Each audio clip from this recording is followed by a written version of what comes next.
jungle. Chairman साहब,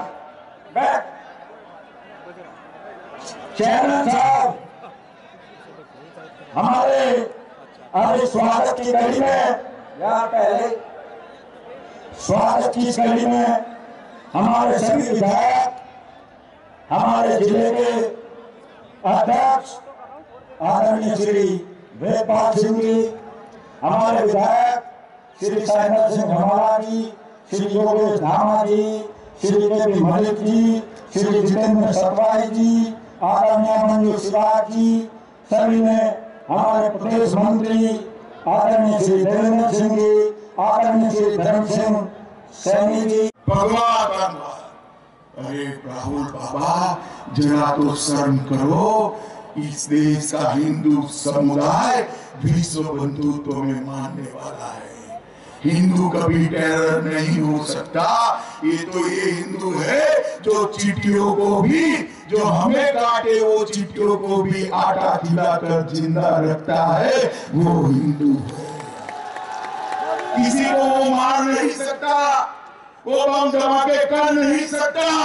आपने अपनी राजनीति करने के लिए हिंदू टेरर का एक गलत आरोप हिंदू समाज पर लगाकर दुनिया भर में गौरव फैलाने वाले हिंदू समाज को आपने कलंकित करने का काम किया है।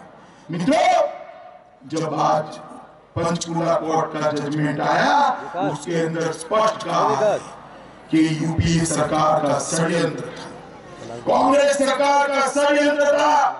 स्वामी असीमानंद और बाकी के अभियुक्तों के खिलाफ कोई प्रूफ नहीं है, कोई साक्ष्य नहीं है, कोई सबूत नहीं है। इन लोगों ने अपनी वोट बैंक को खुश करने के लिए निर्दोष सन्यासी को जेल में डालने का काम किया है। मित्रों,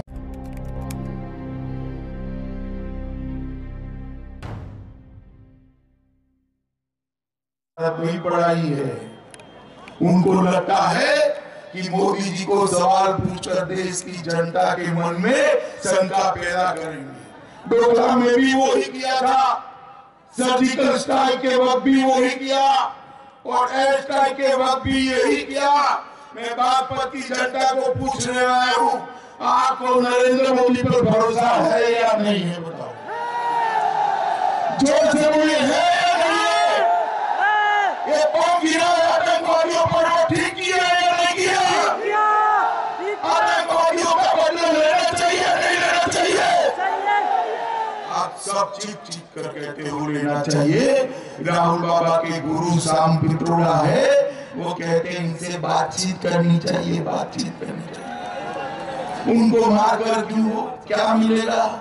क्यों भाई पित्रोड़ा, आपके चचेरे भाई लगते हैं क्या? आपकी पार्टी की जो नीति होगी वो होगी। मैं भारतीय जनता पार्टी का कार्यकर्ता हूँ, मेरी पार्टी की नीति अपर है। वो गोली चलाएंगे, हम गोले से जवाब देंगे, वो ईंट फेंकेंगे, पत्थर से जवाब मिलेगा। हमारे जवानों की जान सस्ती नहीं है। भारतीय जनता पार्टी की नरेंद्र मोदी सरकार इसकी सुरक्षा के लिए किसी भी हद तक जाने के लिए तैयार है। मित्रों, ये देश की सुरक्षा का मामला है।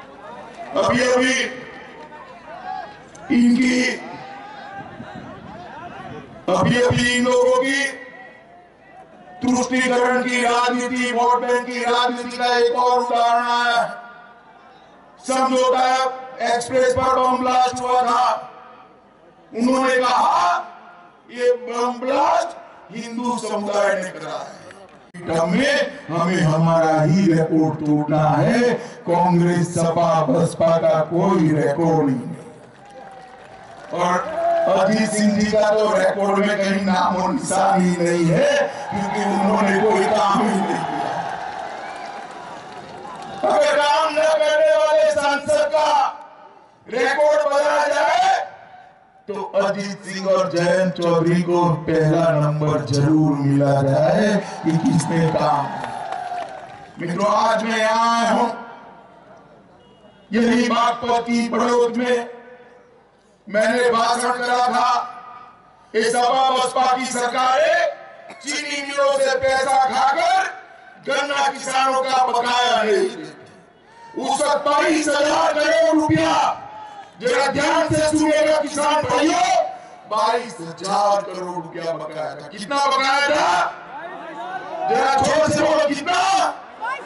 आज 5 साल में 58,000 करोड़ का भुगतान कर दिया। 58,000 करोड़ में से 10,000 करोड़ तो इस साल के हैं, इस साल के। और इस साल का भी गन्ना का भुगतान 5 अप्रैल तक मैं कह कर जाता हूं।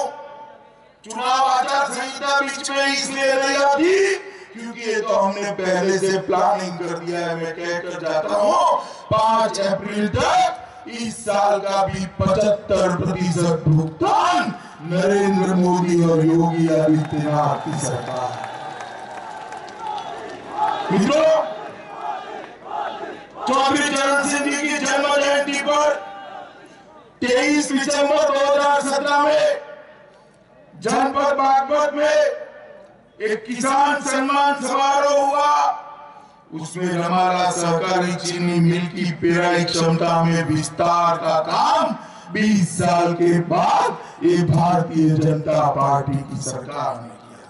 वहां 27 मेगावाट का जनरेशन प्लांट भी बिठाने का काम किया और भुगतान में लापरवाही बरतने वाली चीनी मिलों के खिलाफ ये पुलिस वाले ने पुलिसिया कार्यवाही कर उनको भुगतान करने के लिए मजबूर कर दिया है, मजबूर।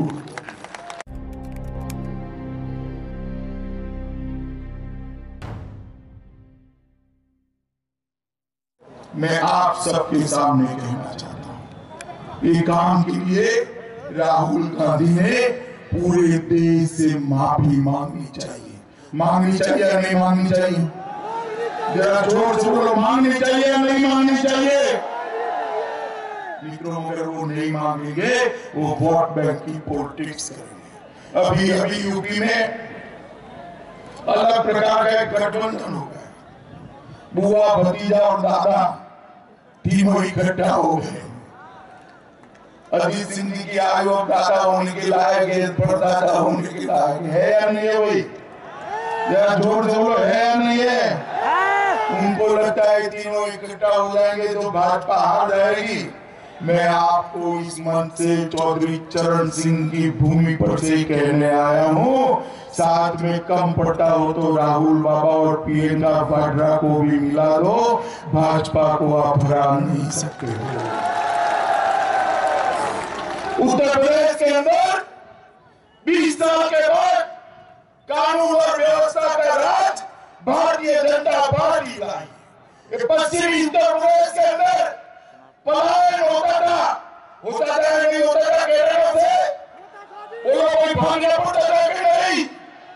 आज पलायन कराने वाले पलायन हो गए हैं, पलायन कराने की किसी की हिम्मत नहीं। एक गुंडे दिन दहाड़े बहन बेटियों, माँ बेटियों का अपमान करते थे, पुलिस उनकी एफआईआर तक दर्ज नहीं करती थी। आज योगी सरकार ने गुंडों को थाने में उल्टा लटका कर सीधा करने का काम किया। मैंने तो दैनिक जागरण में घर से देखा 10 बड़े दबंग आरोपी गले में स्लेट लटका कर घूम रहे कि दरोगा जी हमें अरेस्ट कर दो, एनकाउंटर मत करना, कलेजे पे ठंडक पड़ती है, ठंडक पड़ती है।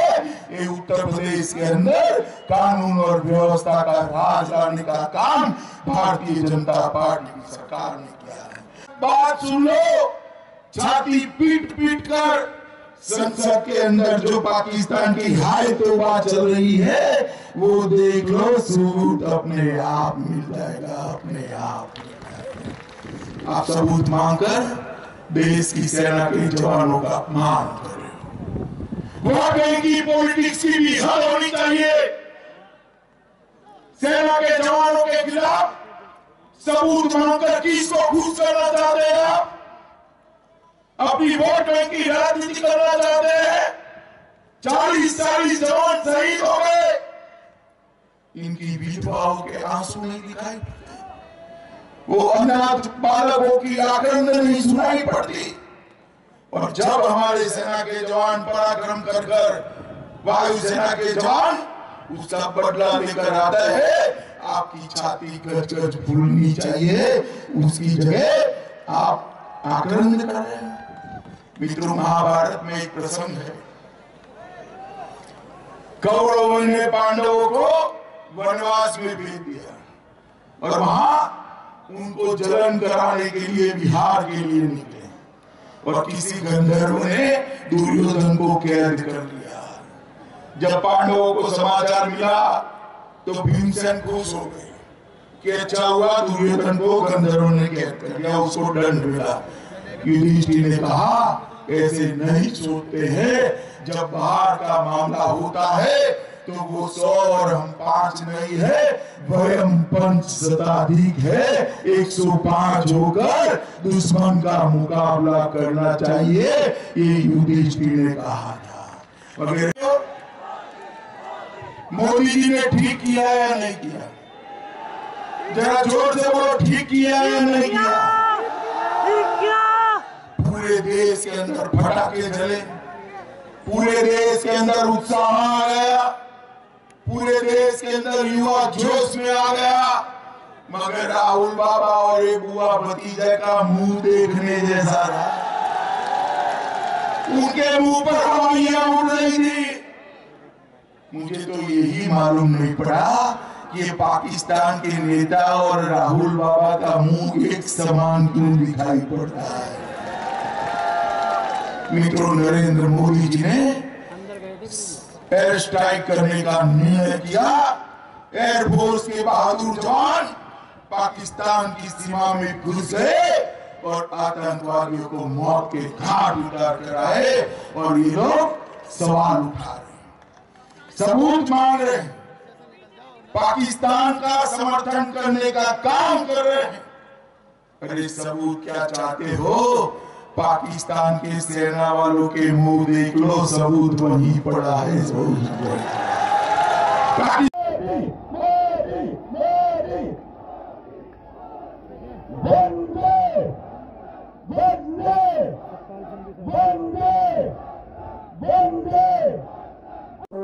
बज गया बिगुल, बिछ गई चुनावी बिसात, किसका बजेगा डंका और किसकी होगी मार? सत्ता के सबसे बड़े रण क्षेत्र का हाल, चुनावी दंगल की सबसे बड़ी कवरेज।